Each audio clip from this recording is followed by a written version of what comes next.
So yan ang makikita kita si pag-interpretar sa ensayang oratsa.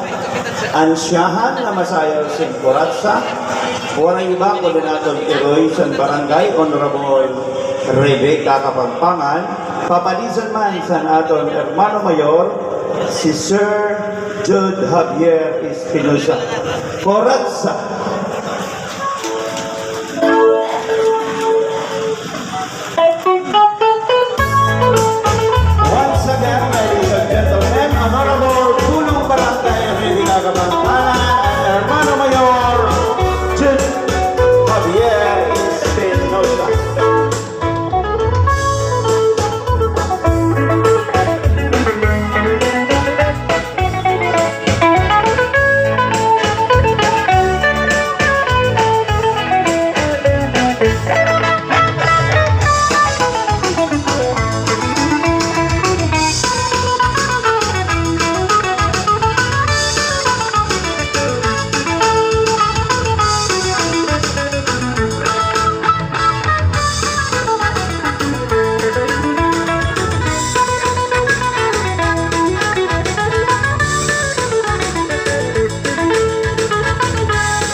Thank you very much, Honorable Rebecca Kapampangan and Hermano Mayor Javier Espinosa.